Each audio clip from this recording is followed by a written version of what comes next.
solving radical equations using absolute value. So, ito ay nakita natin sa TikTok. So, sinubukan ko lang, gumawa lang ako sarili example. So, dalawang values ang kinukuha natin, isang positive, isang negative. So, doon sa nakuha natin example, parehong number, pero yung isa positive, yung isa negative.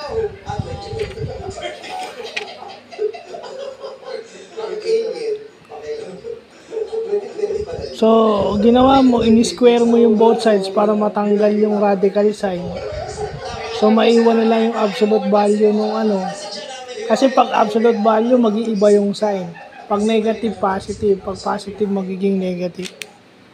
So, yun lang. Ito yung mga bagay na nahihirapan ako during my academic years na binabalikan ko ngayon. Very thankful ako na natutunan ko tong mga bagay na to. And through TikTok, no? May mga pala sa TikTok no?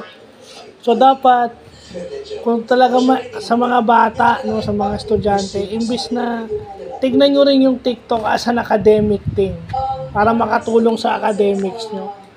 Tsaka nyo na tignan yung mga TikTok na yan kapag katapos na kayo sa mga bagay na academics. Kasi lagi nyo isa sa isip na pinag-aaral kayo, ginagastusan yung pag-aaral nyo. So, bago kayo magtingin ng kung ano sa TikTok na leisure, unahin nyo muna yung makakatulong sa pag-aaral nyo.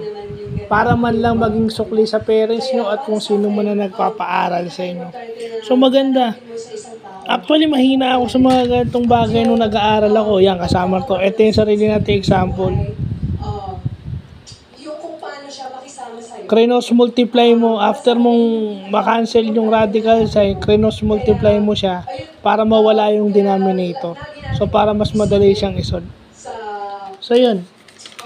Unahin muna yung academics bago kung ano-anong tinitingnan sa TikTok.